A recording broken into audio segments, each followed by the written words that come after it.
Thank you so much for taking a minute out today. I appreciate it. Absolutely. So before we get into your journey of changing lives and coaching and everything that you're doing for your clients, I want to know first and foremost, 5 years ago, we were really in the thick of this pandemic, trying to figure hmm things out. How much of living through that has influenced your work and the way that you live your life today? It's very interesting. Um, it was one of my most peaceful times because it was about turning inwards. It was about discovering what was really real, what was really important to us. Yeah, People had a wake-up call that things like having a supermarket open was more important than the flashy car. yeah, It sort of grounded people in the reality.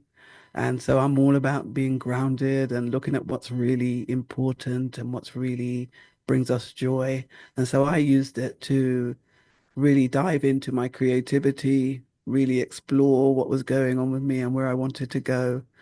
And my son was living with me as well, so I wasn't isolated as such. yeah, Um, but it was really important to me to just go, I'm going to use this time yeah. and really dive deep and enjoy myself.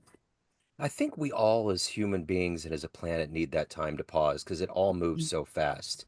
Like, I remember when, the Venice Canal was clearing up, there was all like, I remember It's um, right. when this all began, like in November of 2019, I saw this headline on the front of the Beijing newspaper, and there was no one there, and it was all kind of like foggy and clouded over. And I was like, what's going on here? And there was this thing Mhm. that said coronavirus.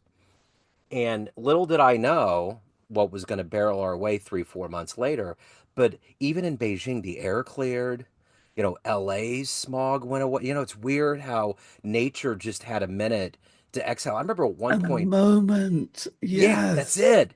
I remember at one point I was driving this rural road and I saw a dog chasing a deer and I was like, there's no way I would have seen that otherwise. It's like the world quieted Absolutely. down for all of these domesticated and wild animals to frolic together, you know? Absolutely. And I remember being able to, we had a limit of an hour a day for outside to go out and get some air Yeah. for a while there. And just, you really appreciated it. Yeah. It's like, oh my God, the sky, the sun, the air. Yeah. Yeah. It It was really amazing. did make you appreciate the little things. Yeah, for sure. So let me ask you this. If I put you in front of a bunch of fifth grade students and it's Mhm. career day and a kid wanted to know what you do for a living, how Mhm. would you boil that down and answer that student?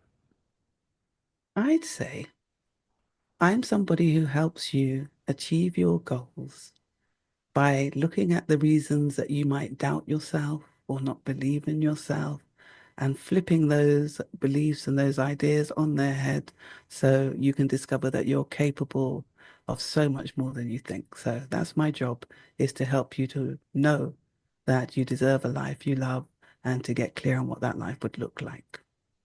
What did you want to be in the fifth grade? What was your dream job? I wanted to be, that is a great question. I didn't know. I think because I wasn't traditional at all.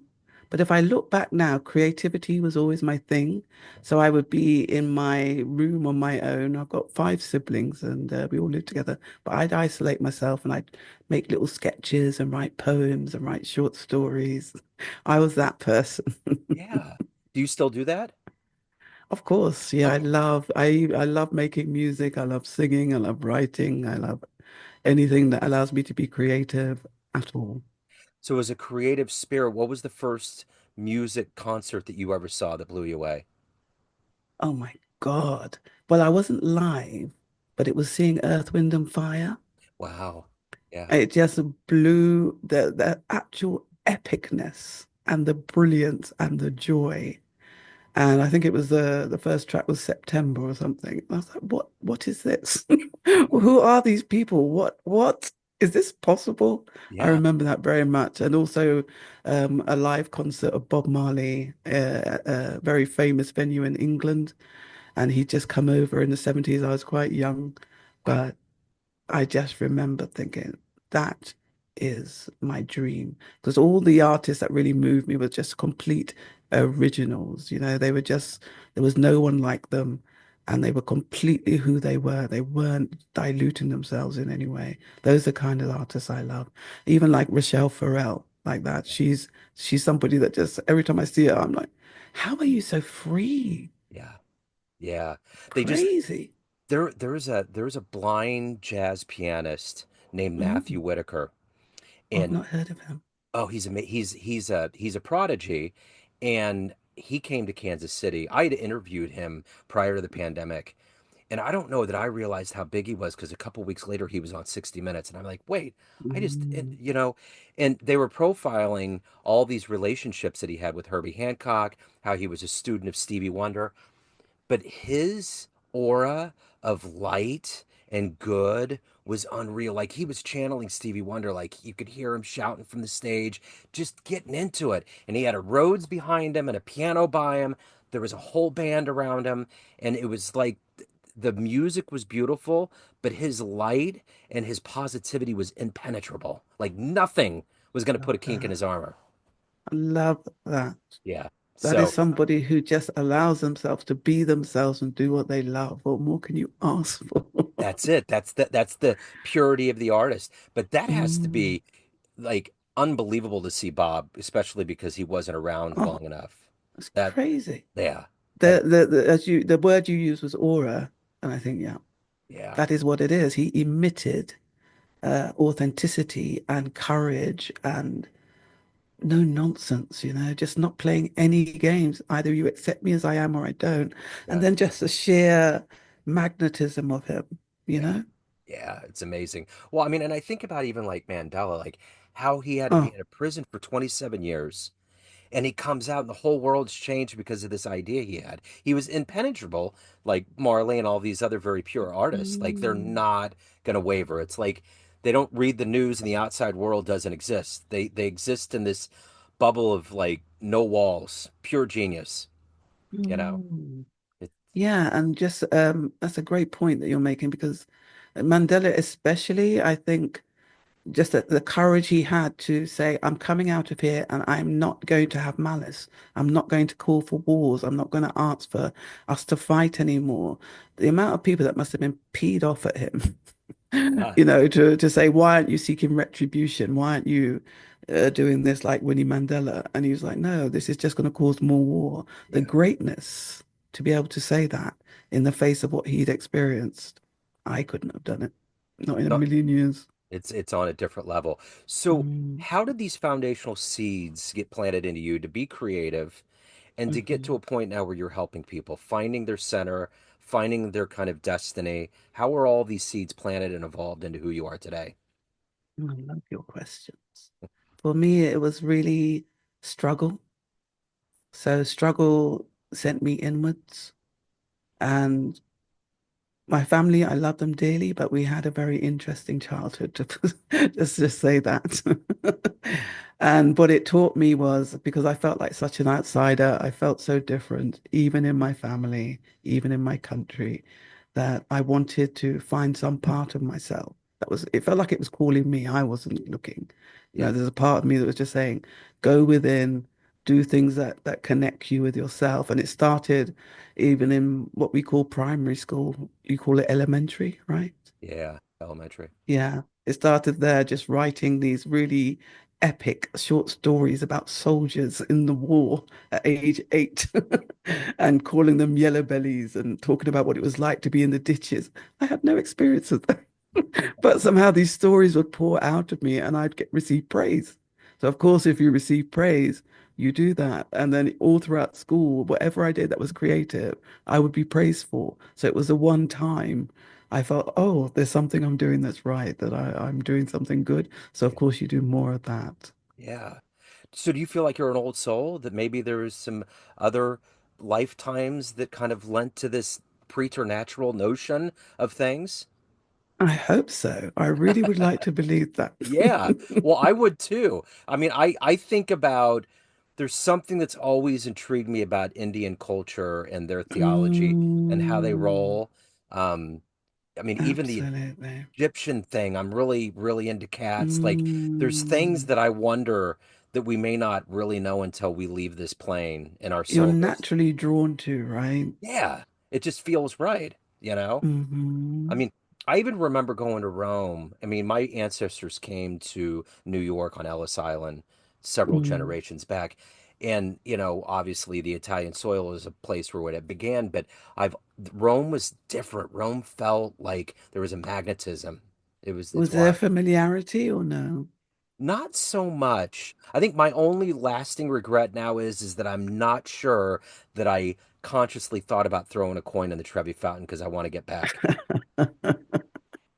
But beyond that, it just felt like maybe, I don't know, maybe somewhere in my subconscious, but there's things like that that feel comfortable. And like when you're writing stories, you're tapping Mm. into this wellspring that, Yes.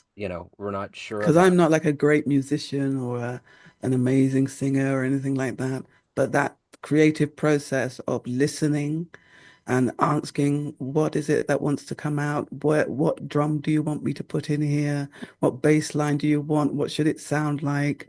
What melody do you want on top? And listening and hearing, because I'm very intuitive, and just following that. And my music sounds like me. It doesn't sound like anybody else. Yeah. And just that is, I feel like a real blessing. I do it purely for the joy of it. It isn't about sharing it with anyone, or it's just I love that connection of something, and I can hear it say, not that, this, do this, not that. That I think music is just the most amazing, healing, wonderful experience anyone can have, really. And so when you're making it, that's what I like. I like to feel connected. Yeah. And so I think that's what's at the root of all my creative expression. The interesting thing about music is it is such a mysterious thing. It's such a way of, like, I have a jazz radio show and I think about all those I know, I've listened. It's oh, amazing. good, good. Yeah.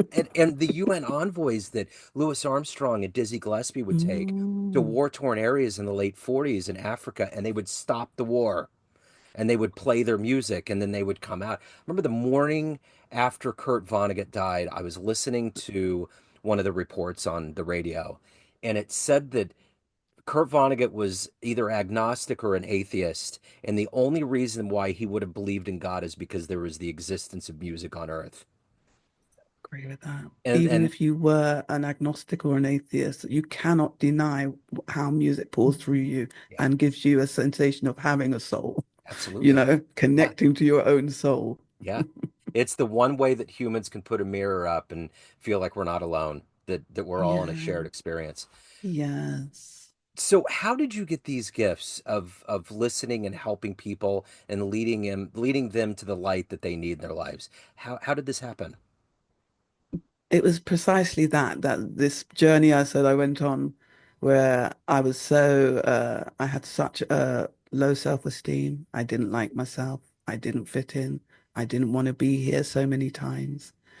And sometimes that thing that makes you struggle the most is the thing that leads you to where you want to go and where you need to go. Yeah, And so I had a lot of resistance around me, people telling me I shouldn't be who I was and as I was. And my journey to healing that was to look at all of my beliefs. If they pop up in my mind, I'd hear them. And I used to believe every negative thought, every belief. I thought it was true. And in my healing journey was about discovering, is that true?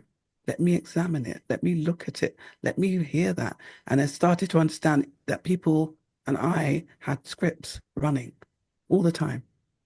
And especially if you were trying to achieve something that would meant something a lot to you, or something that was going to take you out of your comfort zone and take where you needed to go, there was a very strong script of no, not this, not too big, not too visible, that yeah, would start playing out in different ways. yeah, And so as I trained in different modalities, including coaching, um, it allowed me to not only, once I started to hear my stories, when I talked to clients, I could hear their stories that they weren't even aware of. I heard, oh, I know that script, or I can hear that sound, or I know that tone, or I can see you're shrinking, or I can see you're making excuses, and I can see it's tensing you up.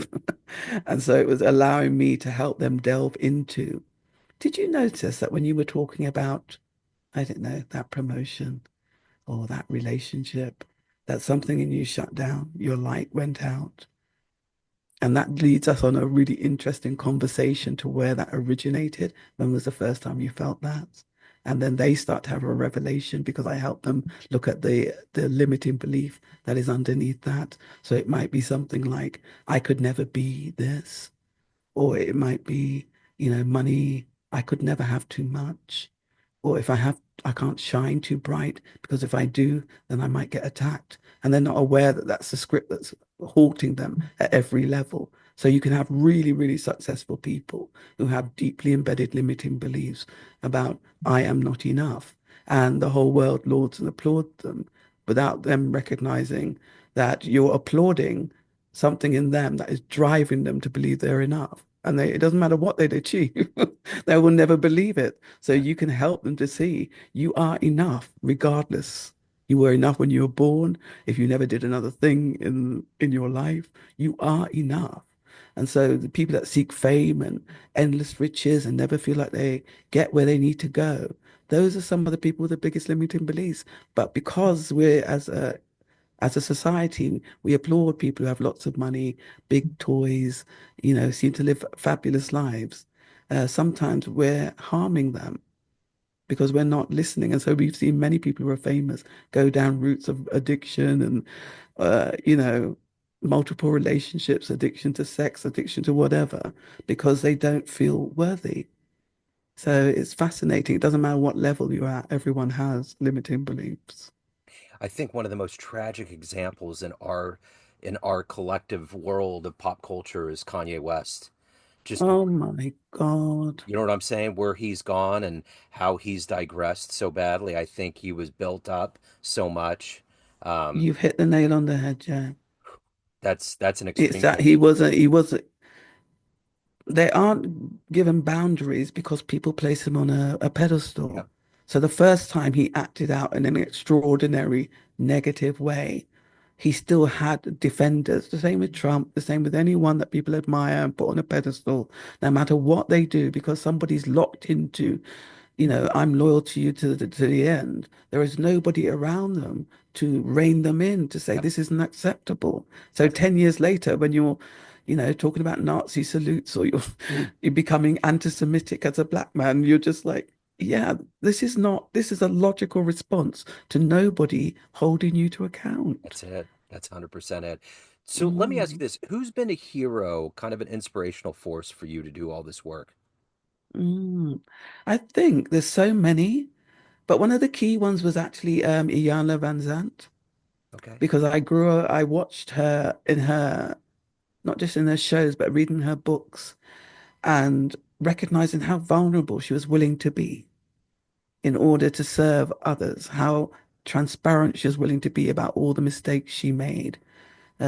But people like Michael Beckwith, there's a spiritual teacher called Muji, one called Adyashanti. These are all people that I looked at and I learned from and I grew from.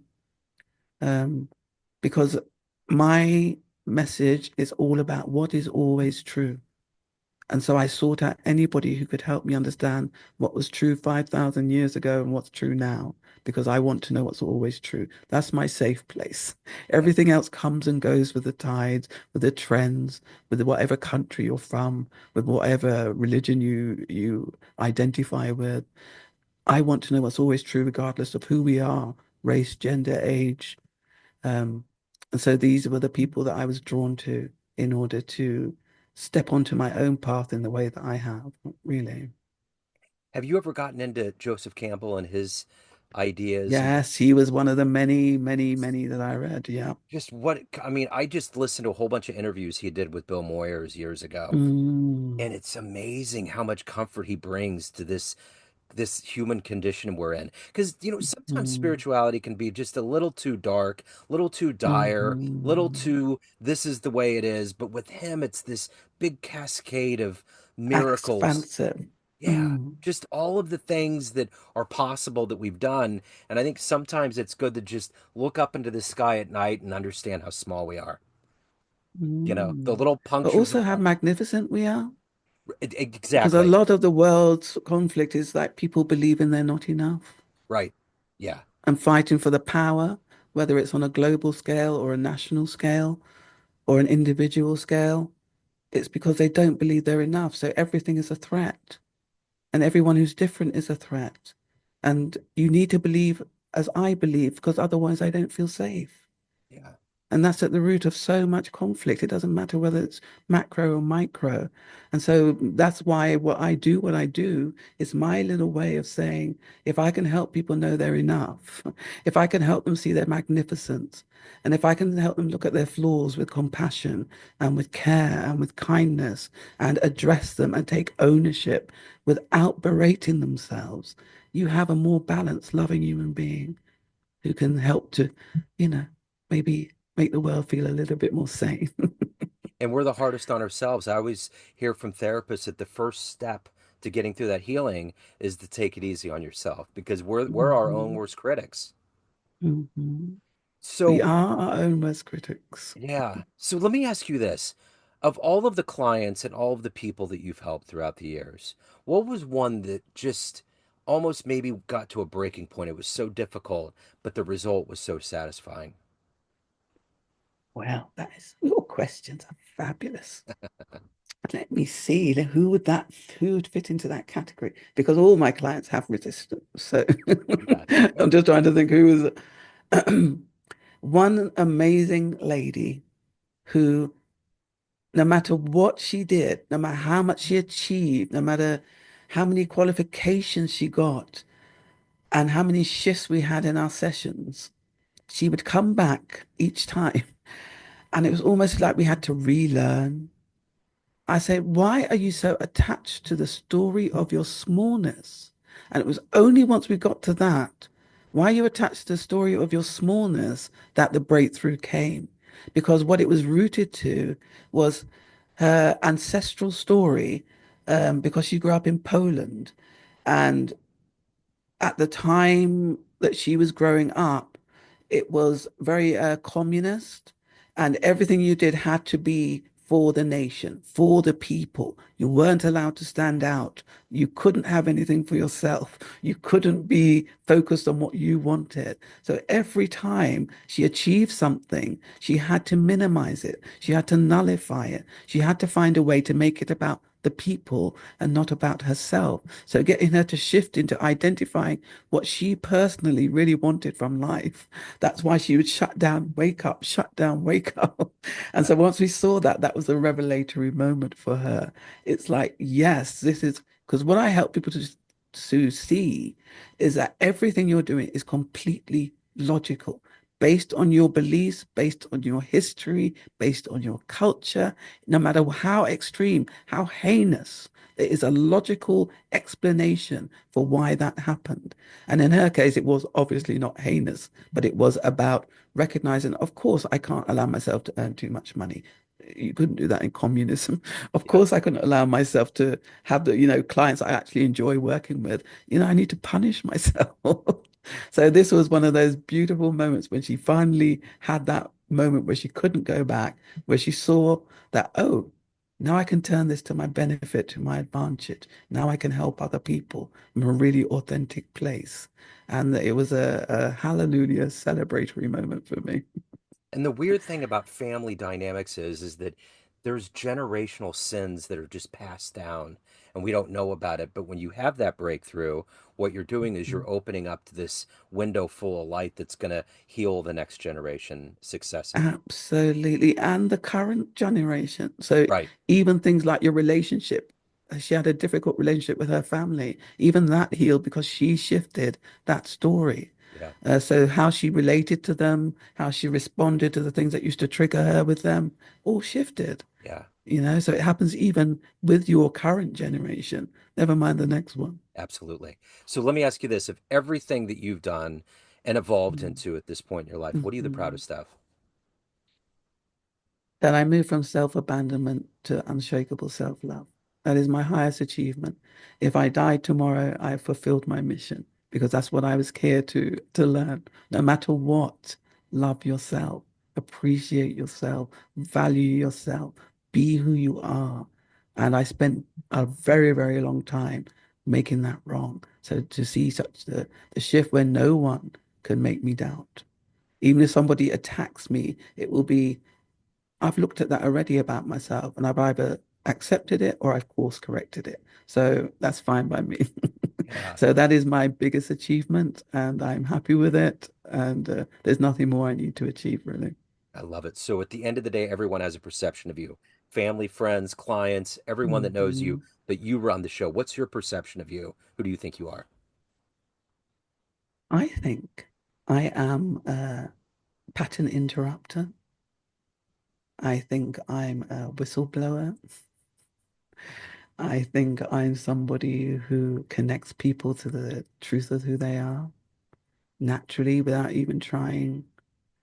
And I think that I'm here to share that beyond your race, beyond your age, beyond your sexuality, beyond your religion, beyond that, there is something that connects us all, that runs through us all. And I want to connect you with that so we can feel authentically connected as people, as beings here on this planet. What a great answer. So it's interesting you were talking about listening and Mhm.